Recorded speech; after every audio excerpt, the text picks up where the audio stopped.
Nós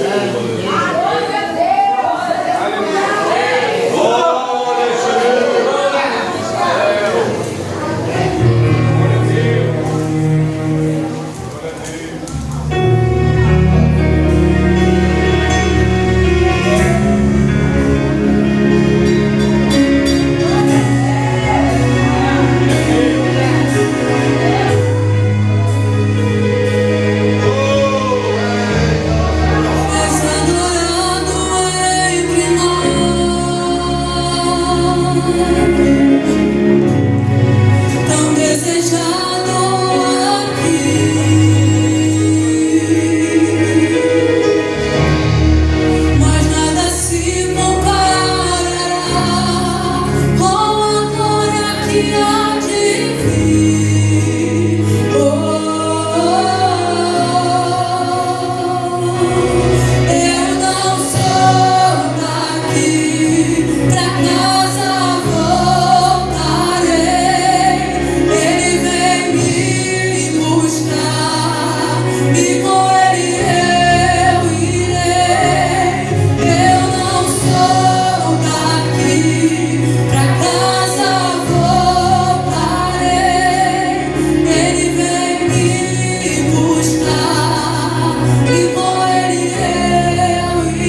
Abençoa nossos corações, abençoa o teu filho que vai trazer a tua palavra, Senhor. Em nome de Jesus. Amém.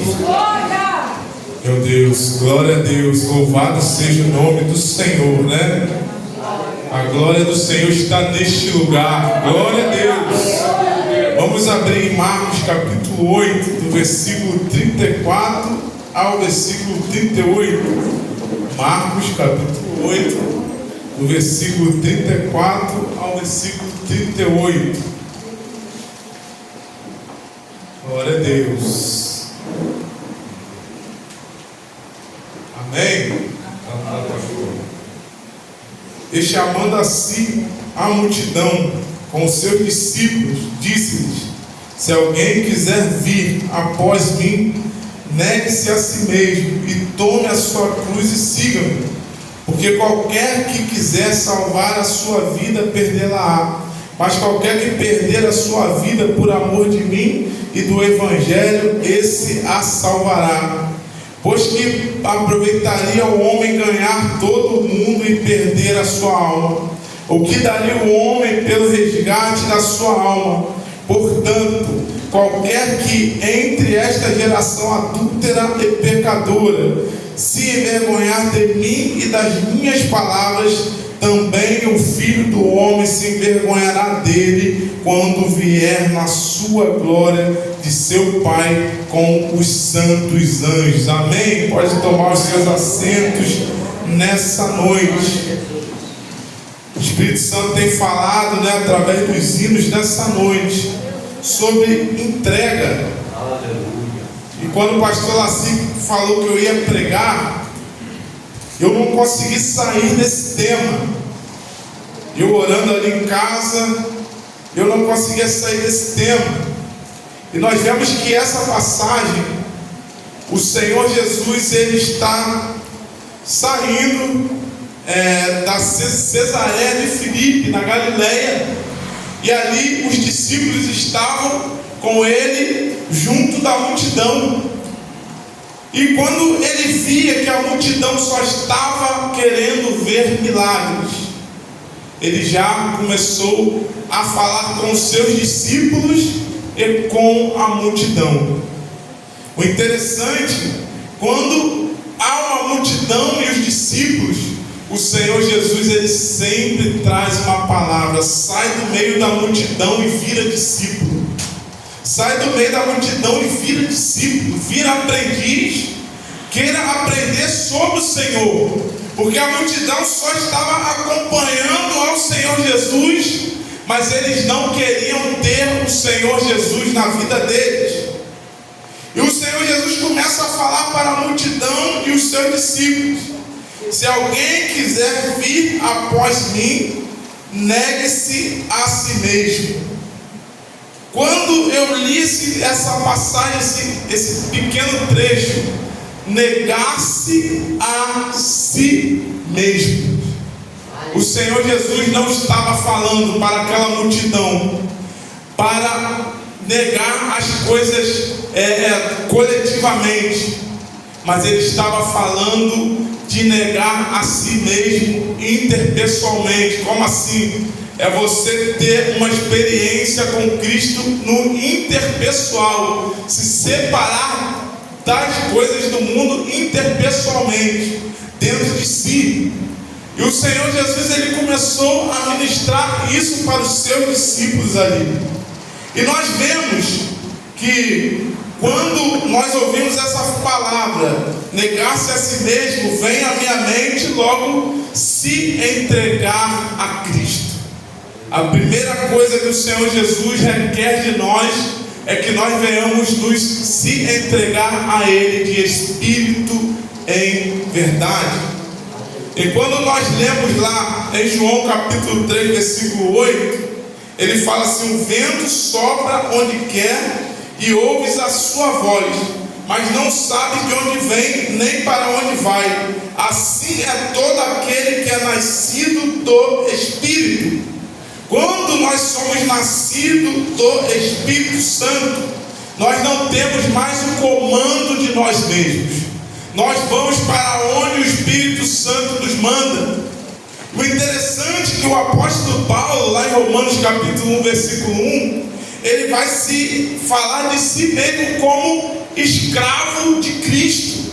E quando nós ouvimos essa palavra escravo, servo, na Roma antiga, era a escravidão de que o Senhor mandava o seu servo fazer e o servo fazia. O servo não tinha mais o domínio de si mesmo, mas ele seguia o que o seu Senhor falava.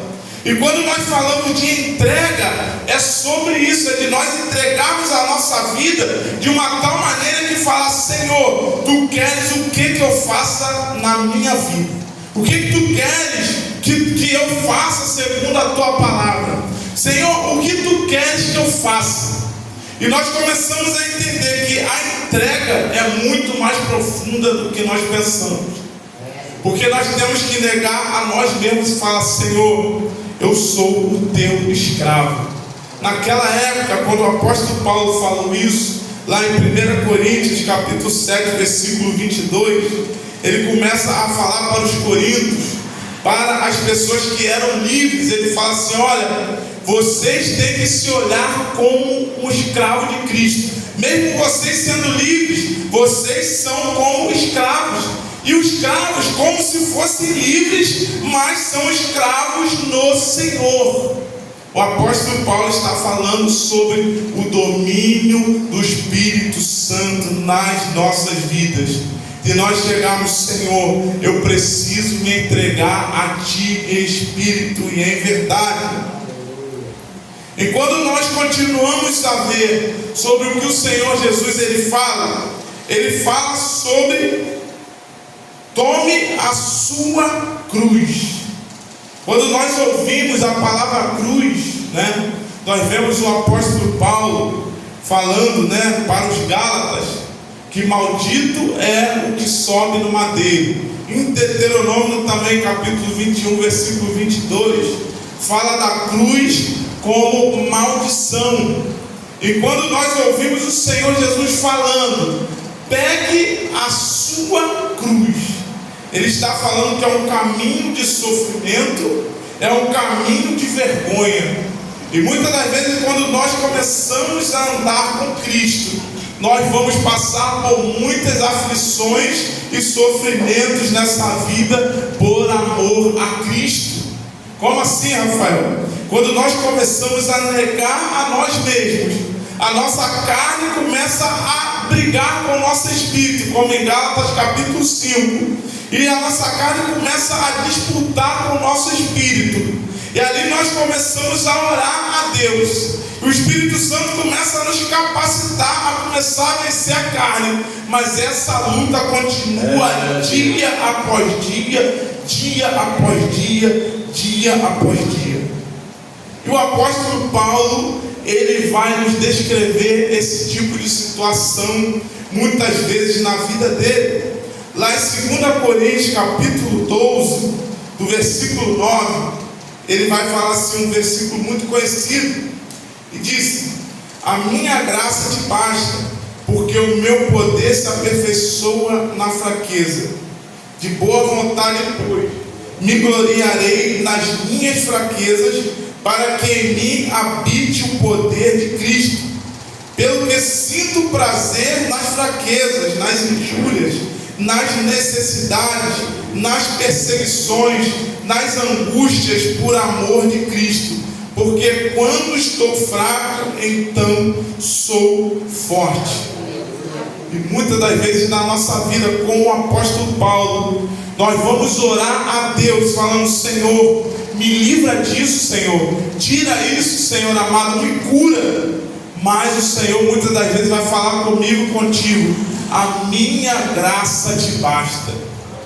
E quando nós começamos a caminhar com o Senhor, no sofrimento, nas angústias, levando a nossa cruz, nós começamos a ver que no meio do sofrimento começamos a aprender com o Senhor, nós começamos a amadurecer espiritualmente.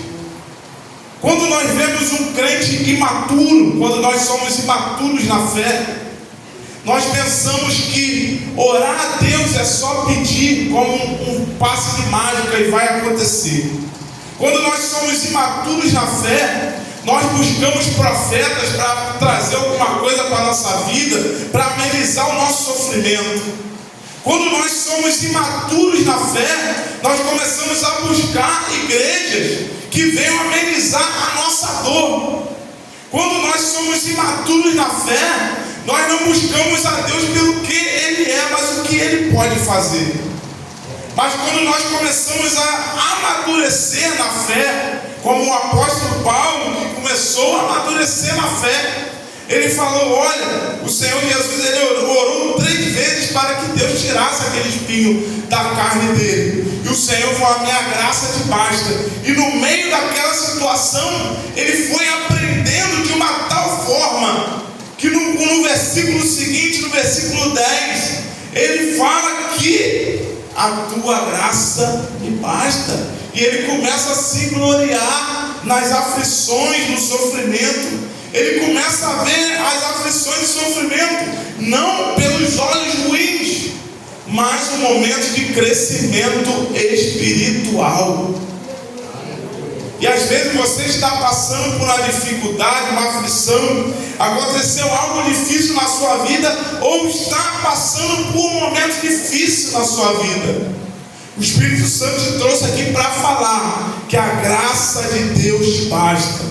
O Espírito Santo te trouxe aqui para falar que no meio desse sofrimento e angústia, você tem crescido espiritualmente. Você tem entendido que no meio do sofrimento e angústia, nós começamos a aprender algo mais profundo. Quando nós começamos a levar a nossa cruz, nós começamos a entender algo mais profundo. Quando nós começamos a andar no sofrimento, na angústia e na tristeza, nos abalos da vida, e nós oramos a Deus, e Deus parece que faz o contrário do que nós pedimos, e no momento principal a gente não consegue ver por causa da angústia, mas um pouco mais à frente, o Espírito Santo vai te explicar interpessoalmente.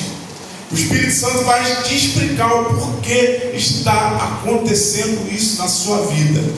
De pouco em pouco você vai entendendo o porquê está acontecendo isso na sua vida. Deus, ele vai se aprofundando de um modo tão profundo na sua vida, que o apóstolo Paulo, ele já via o sofrimento dele como alegria. Ele era preso, estava solitário. Ele falava: tua graça me basta, porque eu estou com Cristo na prisão. Ele foi preso, com Silas, e ele louvava ao Senhor na prisão. Ele estava para ser decapitado em Roma, e ele estava com o Senhor. O Senhor está comigo. Todo mundo me deixou, mas o Senhor está comigo. Ele começou a entender: se nós esperarmos nessa vida por bênçãos, por ajuda de pessoas, nós vamos nos frustrar. Mas quando nós esperamos em Deus, e Deus conhece o nosso sofrimento, Ele sonda o nosso coração, nós começamos a passar pelas lutas de uma maneira mais leve. Nós começamos a entender os planos de Deus na nossa vida. E muitos que estão passando por coisas igual ao que você ou eu estamos passando de dificuldade, e essas pessoas muitas das vezes não conseguem. Elas vão lá e se matam, e se enfiam nas drogas, na prostituição, no adultério, começam a ir pelo lado errado, porque ele acha que aquilo vai preencher o coração dele. Mas quando nós estamos passando por angústias e dificuldades, nós olhamos para o céu: Senhor, tu estás comigo nesse deserto. Senhor, eu sei que nessa dificuldade tu estás comigo. Eu estou entendendo o que está acontecendo comigo agora, mas eu sei que tu vai me dar a resposta. Senhor, no meio dessa aflição, eu sei que eu não consigo ver nada na minha frente, mas eu sei que a sua mão está me guiando. Senhor, no meio dessa escuridão, a sua luz vai guiar o caminho para a direção que eu devo ir. E nós começamos a entender que levar a nossa cruz, levar a sua cruz, a nós escolhermos: Senhor, estou aqui. Senhor, eu preciso da tua presença. Sem ti nada posso, Senhor. Sem a tua presença, o que eu posso fazer? E nós vemos que o apóstolo Paulo, nós não vemos o apóstolo Paulo murmurando. Ele fala que foi açoitado, ele fala que levou pedrada, ele fala que sofreu naufrágio, ele fala que foi assaltado, ele fala que irmãos da igreja o decepcionaram, que ele foi muitas das vezes, quando ele pregava, e muitos nem queriam ouvir ele, e mesmo no meio dessas dificuldades, ele falava: Senhor, a tua graça me basta. No meio dessas provações eu sei que tu estás comigo, Senhor.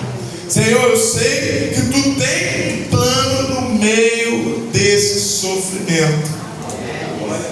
Eu não sei porque eu trouxe essa palavra, mas se você veio nessa noite com o coração aflito, não sabendo por que está acontecendo isso na sua vida, saiba que Jesus está no controle. Jesus, ele sabe de tudo o que está passando na sua vida. E em momentos difíceis, nós somos humanos, nós dentro de nós mesmos, nós questionamos tantas coisas, mas o Espírito Santo, logo após, ele vai lá e começa a falar em nossos corações. E no final, o Senhor Jesus, ele fala: siga-me, siga-me, só siga-me. Ele está falando que nós vamos primeiro, negar-se a nós mesmos, levar a nossa cruz, e pelo final a gente tem que seguir a Ele. Nós temos que seguir a Ele. E às vezes nós queremos ir pelos nossos próprios passos e pensamentos. Às vezes o Espírito Santo fala nos nossos corações, fala: esse é o caminho, olha o caminho aí que você tem que andar. E Jesus está indo na frente, nós temos que seguir. E às vezes, com os nossos olhos humanos e com o nosso pensamento humano, nós falamos: não, esse caminho aí é muito difícil, eu vou pelo meu próprio caminho. E nós, muitas das vezes, nós nos extraviamos do que Deus quer na nossa vida. Mas nessa noite o Espírito Santo está falando comigo e contigo. Nós temos que continuar olhando para Jesus. Ele vai sempre na nossa frente. Nós estamos olhando Jesus, Ele indo e mostrando o caminho, e nós vamos atrás com Ele. E nós vamos marchando com Ele. E nós vamos atrás dele, falando: Senhor Jesus, eu preciso da tua presença na minha vida. Aleluia. E nessa noite, que nós devemos ter essa consciência, que nós devemos seguir a Jesus em todos os momentos da nossa vida. Em todos os momentos. Não sei como que você chegou aqui nessa noite, mas o Espírito Santo colocou essa palavra em meu coração. E que Deus continue abençoando a tua vida, em nome de Jesus. Amém e amém. Aleluia. Glórias a Deus pela noite abençoada. Tudo que sentimos aqui, adoramos o Senhor e ouvimos a palavra. Que sejamos, servos, possamos negar nós mesmos e continuar servindo ao Senhor, submetendo a sua vontade. Aleluia. Meus irmãos, a semana, quero pedir aos irmãos, quarta-feira, aqueles que